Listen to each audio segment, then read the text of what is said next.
자, 오늘 1편으로 늦은 조교 학생들을 위한 국제사립학교 전체적인 스토리를 한번 들어볼 텐데요.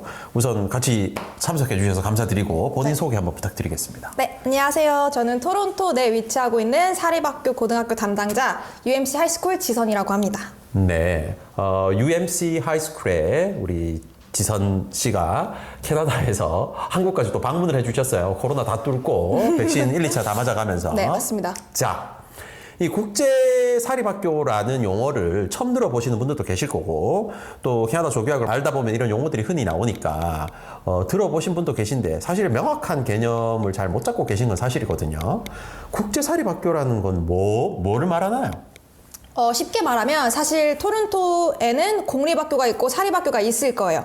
근데 굳이 캐네디언들이 사립학교에 돈을 내고 가지 않다 보니 사립학교에 이제 대다수의 비율을 차지하고 있는 건 국제학생이 되는 거고, 그러니까 쉽게 말해서 사립학교들을 이렇게 부모님들이 편하게 이제 일컫는 게 이제 국제사립학교. 그럼 일반 사립학교들 중에서 국제학생 비율이 자연스럽게 높아질 수밖에 없고 그중 일부 학교들 혹은 대다수를 국제사립학교라 부르더라. 맞습니다. 라는 거고. 그러면 이런 국제사립학교들은 어떤 학생들에게 적합한지?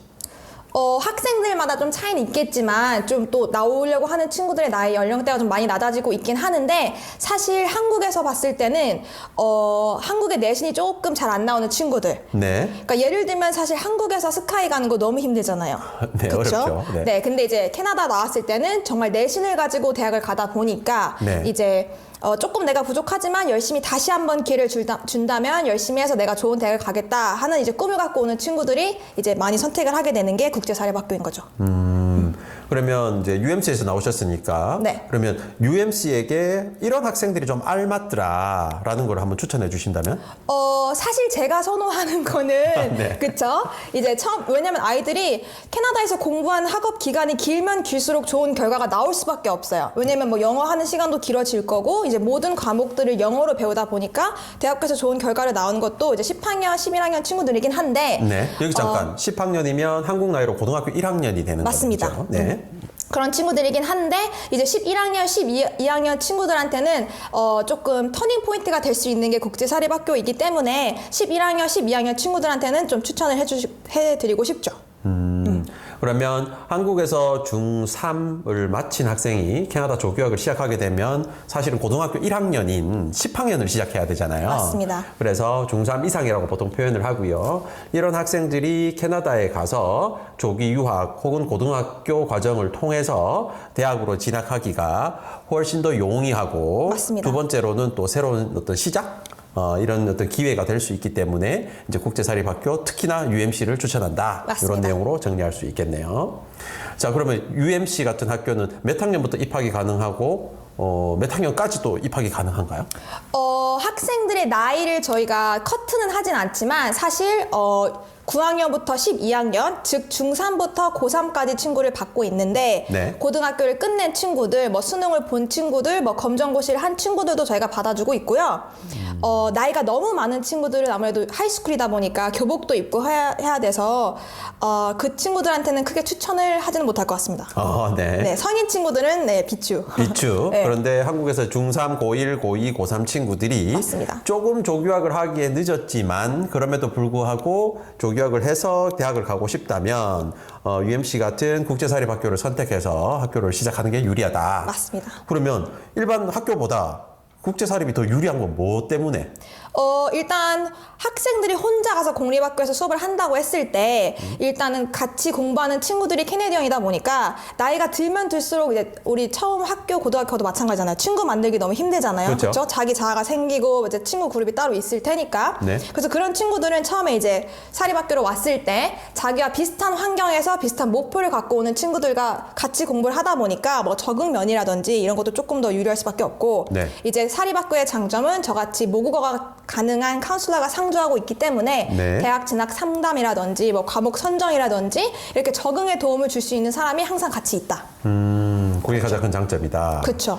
그리고 보통 캐나다는 9월이 1학기고 1월 달에 2학기가 시작이 되다 보니까 한국에서 3월에 1학기, 9월에 2학기가 시작하는 커리큘럼 상에서는 약간 한 학년을 점프하는 느낌? 혹은 맞아요. 한 학기를 점프하는 느낌이 들거든요. 그래서 저희가 상담하다 보면 1년을 낮출 수 없느냐, 한 학기를 늦출 수 없느냐 이런 맞아요. 문의를 많이 하시는데 네.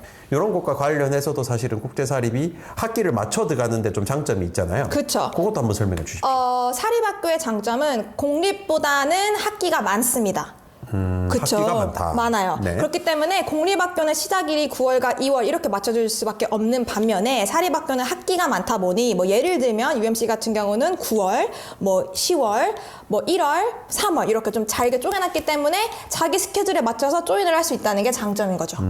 보통 캐나다의 공립학교는 1학기, 2학기, 1년에 한 학기에 4과목씩 해서 1년에 8과목을 수강할 수 있거든요. 맞습니다. 그러면 UMC 하이스쿨 같은 경우에는 1년에 최대 몇 과목까지 수강이 되는 건가요? 정규 9월부터 6월까지라고 한다 그러면 10과목을 보통 되게 듣게 되고요. 나는 조금 성적을 뭐 다시 하고 싶다든지 아니면 연장해서 빨리 조교 졸업을 하고 싶습니다 하는 경우에는 여름학기라는 옵션이 있어요. 그럼 쉽게 말하면 계절학기를 듣는다 하면 네. 이제 계절학기 포함 1년에 12개까지 들을 수 있습니다. 1년에 12개. 공립은 8개, 국제사립, UMC의 국제사립학교는 12개를 들을 수 있으니까 쉽게 말해서 공립에서 1년 반, 3학기 동안 들을 수 있는 과목들을 1년 안에 소화가 가능하다. 그렇습니다. 따라서 한국에서 중3을 졸업하고 캐나다로 고등학교 1학년으로 가게 될 때 한 학기에 공백이 발생하는데 그 한 학기의 공백 정도는 UMC에서 1년 공부함으로써 다 따라잡을 수 있다는 소리네요. 그렇죠.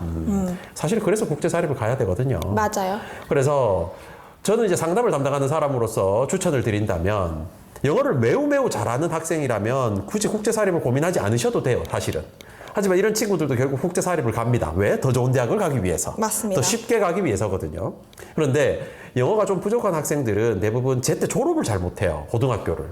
왜냐하면 공부를 못해서가 아니라 필수 과목들을 다 수강할 시간이 부족해서 그렇거든요.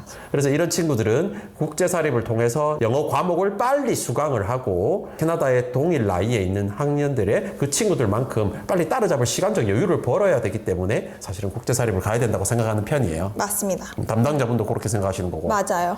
그러니까 왜냐면 아이들이 오자마자 본인이 원하는 성과를 내기는 좀 힘들어요. 왜냐면 적응 기간도 있어야 하고 또 친구도 새로 만들어야 하고 시차도 있고 영어도 따라잡아야 돼요. 그렇죠. 그러다 보니까 이제 좀 여유를 갖고 학기를 시작할 수 있는 사립학교를 온다 그러면 성적이 조금 안 나온다. 그래도 어쨌든 들을 수 있는 과목이 많다 보니 메꿀 수 있는 기간이 생기는 거죠.